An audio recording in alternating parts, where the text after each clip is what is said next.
Hola guripas, volvemos a Utah Beach para hablaros de una unidad muy popular, la segunda división blindada francesa, también conocida como División Leclerc en honor a su general. Guadalajara, Brunete, Ebro, Teruel, pero también España Cañí o Don Quijote fueron algunos de los nombres con los que bautizaron sus vehículos. Y es que la división contaba con tantos españoles que una de sus compañías era conocida directamente en español como la 9. Y precisamente aquí, en esta playa, fue donde desembarcaron estos españoles republicanos el 1 de agosto de 1944. Para explicar su periplo, debemos remontarnos al final de la Guerra Civil Española, cuando muchos republicanos, tanto militares como civiles, huyeron hacia Francia y muchos buscaron refugio en las colonias francesas del norte de África. El recibimiento brindado por los franceses no fue como el esperado, y su situación empeoró, sobre todo tras la rendición de Francia de 1940, pues el nuevo gobierno francés del general Pétain se convirtió en un socio de Alemania. Para evitar el futuro incierto de ser deportados a España, o como miles de españoles acabar en los campos de concentración alemanes, muchos se enrolarían en la Legión extranjera francesa, pero otros muchos fueron confinados en campos de trabajo en Argelia y Marruecos. En el perfil de los futuros integrantes de la 9 había desde socialistas hasta anarquistas, pero también antiguos combatientes de la guerra civil sin ninguna ideología, pero con el estigma de haber combatido en el bando republicano. Ahora, guripas, toca presentar a la segunda división blindada francesa, la unidad a la que pertenecía la 9. Esta división fue creada a mediados de 1943 tras la exitosa campaña de los aliados en el norte de África. El germen fueron las fuerzas indígenas del coronel Philippe Leclerc, formada principalmente por soldados negros de colonias francesas como Camerún, Chad o el Congo. Pero tras 2 años de combates en África, cuando a Leclerc, ahora ascendido a general, se le dio el mando de esta nueva división, equipada con moderno material americano, se le exigió prescindir de los africanos. Fue entonces cuando se reclutaron nuevos extranjeros, principalmente españoles, que lo veían como una especie de revancha o simplemente una forma de escapar de la miseria. Muchos de ellos se inscribirían bajo un seudónimo para evitar posibles represalias a sus familias en España. Esta práctica no es tan extraña si tenemos en cuenta que el nombre del propio general Leclerc ocultaba su verdadera identidad. Su nombre real era Philippe de Hautecloque. Así que hubo españoles en toda la 2DB, como se la conoce en Francia, aunque la mayoría fueron encuadrados en el regimiento de infantería de la división, llamado Regimiento de Marcha del Chad, especialmente en su 3er batallón, donde casi el 100% de los soldados de su 9ª compañía eran españoles. De ahí que se la conociese directamente en español como la 9.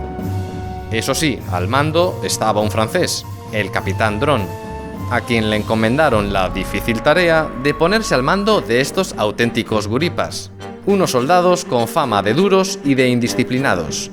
Pero el capitán Dron fue quien de ganarse su respeto. Y llegamos a Normandía, donde el 1 de agosto de 1944 desembarcó la división en la playa de Saint-Martin-de-Varaville, sector de Utah Beach. Ya en la época era una unidad muy mediática, por lo que su llegada a la Francia continental fue ampliamente documentada. Es difícil de saber, pero cualquiera de estos soldados podrían ser españoles. La división fue rápidamente desplegada hacia el sur, formando parte del Tercer Ejército Americano de Patton. Tras tomar Le Mans, luego se dirigió hacia el norte para participar en el cierre de la Bolsa de Falaise, liberando Alençon. Pero la fama de la 9 no está relacionada con la batalla de Normandía, sino con la Ciudad de la Luz. Así que París, allá vamos. El general de Gaulle era consciente del valor simbólico de que la capital de Francia fuese liberada por franceses. Pero en los planes aliados, la toma de París no era una prioridad. Y desde el día 19 de agosto, desde allí llegaban preocupantes noticias de un clima de insurgencia que amenazaba con tener un final trágico como el caso del levantamiento de Varsovia. Y aquí es donde comienza la épica de la 9, pues los republicanos españoles fueron elegidos para liderar la vanguardia de la liberación de París. reforzados por varios tanques Sherman, y al mando de su capitán Dron, que daría nombre al conjunto de la columna. Al anochecer del 24 de agosto, sus vehículos entraron por la Puerta de Italia y se dirigieron raudos hacia el centro de París. Para llegar hasta allí, la 9 tuvo que cruzar este puente de Austerlitz. Esta ruta está marcada hoy en día por una serie de placas como esta, que comienzan al otro lado del río y que culminan en el propio Ayuntamiento de París.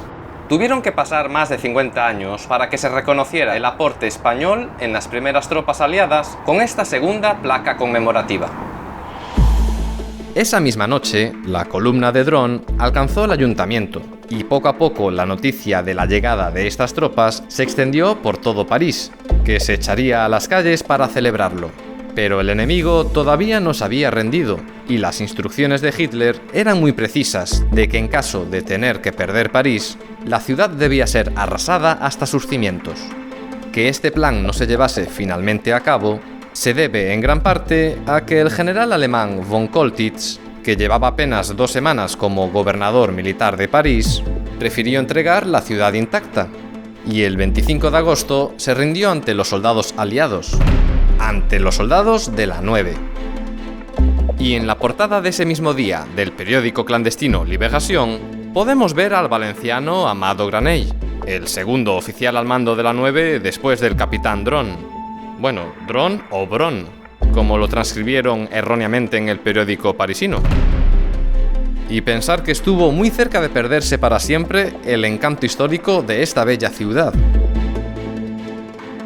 Cuando al día siguiente el general de Gaulle se dirigió a honrar la tumba del soldado desconocido en el Arco del Triunfo, la 9 tuvo el honor de escoltar al líder de la Francia Libre a través de los Campos Elíseos. Los nombres españoles de sus semiorugas dan buena cuenta de ello. Aunque parezca que hoy en día la 9 es ampliamente conocida, tras la Segunda Guerra Mundial y con el devenir de la Guerra Fría, la participación de estos españoles republicanos cayó en el olvido. Para muchos, el reconocimiento llegó tarde, pero por otro lado, cada vez son más los lugares que recuerdan su paso por París, como es el caso del jardín de su ayuntamiento, que en el año 2015 fue rebautizado como el Jardín de los Combatientes de la 9. Aunque la liberación de París no forma parte estrictamente de la batalla de Normandía, sí que guarda cierta relación. Pero bueno, entre nosotros, visitar la Ciudad de la Luz nunca está de más. Hasta el próximo capítulo, guripas.